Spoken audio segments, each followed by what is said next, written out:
Reflexiones por la ciudad.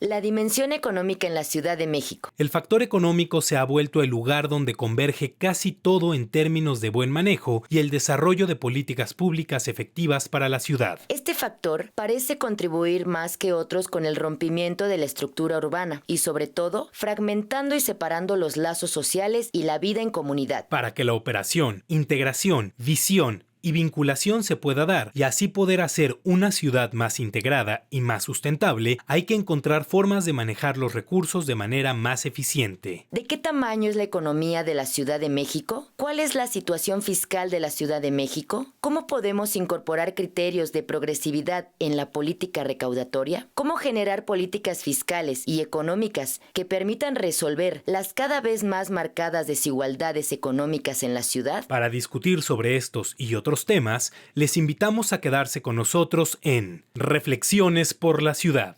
La economía de la Ciudad de México se ha ido orientando a los servicios y dentro de los servicios tenemos terciario superior, que son servicios de alta tecnología, incluso los servicios financieros, los bancarios, que compiten a nivel global, pero también tenemos el terciario inferior, que serían sobre todo comercio informal y servicios de baja calidad. Y en el contexto nacional, la Ciudad de México aporta actualmente alrededor del 17% del Producto Interno Bruto, aunque cuando lo vemos como zona metropolitana, estamos hablando de la tercera parte de la riqueza que se genera en el país.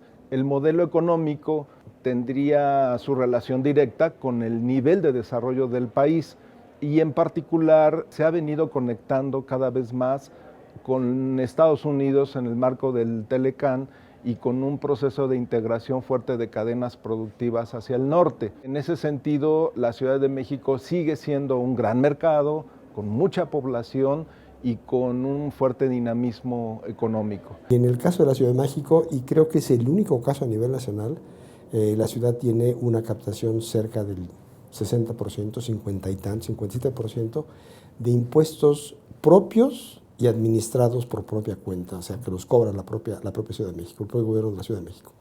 Esto le da una gran autonomía, a pesar de que pues, los montos siguen siendo siempre insuficientes, pero sí tiene una característica muy distinta del resto del país en cuanto a la generación de impuestos propios. La Ciudad de México tiene recursos fiscales con recursos propios que capta a partir de una serie de impuestos, sobre todo el predial o impuestos a nómina.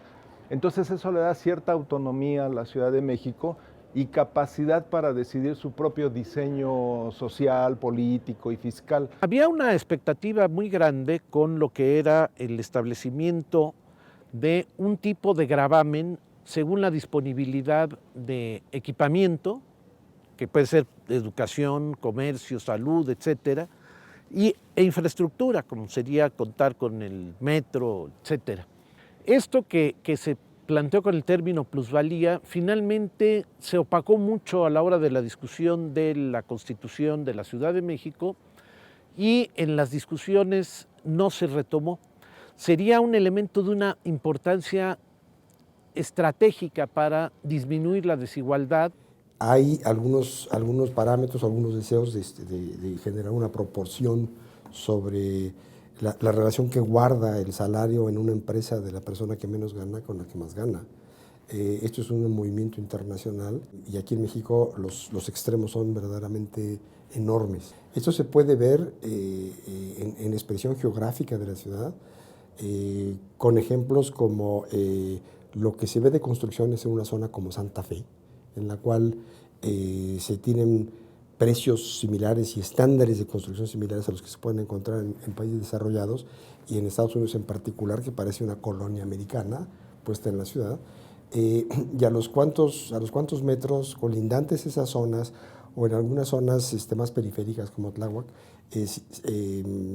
expresiones de infraestructura y de construcción de vivienda y de equipamientos y servicios radicalmente distintos. Se vincula también de esta voluntad de mantener salarios muy bajos, para que el país sea competitivo en teoría, pudiendo minimizar los costos de la mano de obra. Eso tiene un efecto en la sociedad y en términos de la economía nacional, que ahorita se está viendo con todos los problemas de que a lo mejor se pierden las capacidades de comercialización con el TLC, etcétera. Bueno, la desigualdad económica la vemos en el sentido social y espacial. Ya hay muchos diagnósticos que nos dicen que tenemos fuertes rezagos en algunas delegaciones. Es el caso de Milpa Alta, sobre todo, caso de Iztapalapa, Gustavo Amadero, donde los índices de desarrollo social son los más bajos en la ciudad. Y hay delegaciones como Benito Juárez que se pueden equiparar a algunos países, incluso europeos, pero esa desigualdad socioespacial que hay en la ciudad implica un gran reto de justicia distributiva en donde el Estado y los gobiernos deben de participar.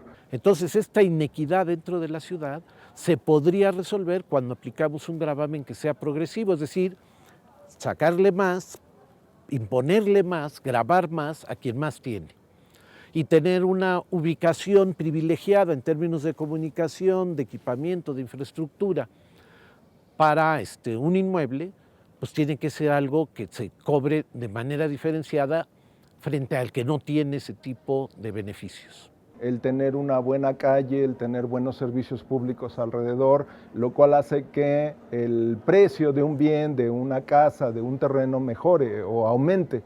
Y esa ganancia no es resultado del dueño mismo, sino de bienes públicos. Es imponer algún gravamen a ese tipo de ganancia. Donde se observa más claramente este fenómeno es en los desarrollos inmobiliarios recientes, que son grandes edificios en donde están teniendo enormes ganancias y no están traduciéndolo a beneficios para la comunidad que está alrededor. Una primera es que hay que gravar más la riqueza, y la riqueza tiene que ver con varias fuentes de recursos. Uno es la propiedad inmobiliaria como tal, es decir, quiénes son dueños de los grandes edificios, de las grandes empresas desarrolladoras que se están beneficiando por esta mayor densificación que se está dando en la ciudad. Esa es una fuente en donde debería haber mayor captación fiscal, más equitativa. La otra, bueno, es el funcionamiento de las empresas.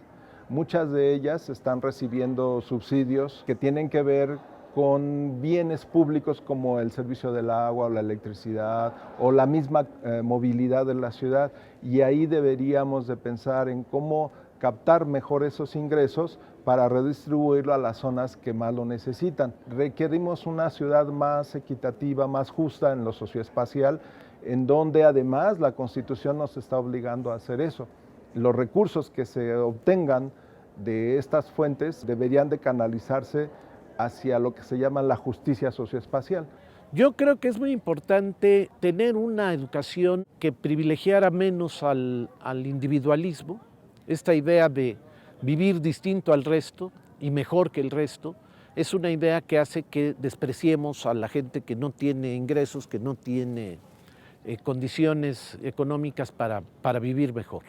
Es primero educarnos en la tolerancia, en la cooperación y reducir mucho la idea de competir con el resto, para empezar a pensar en cooperar con el resto.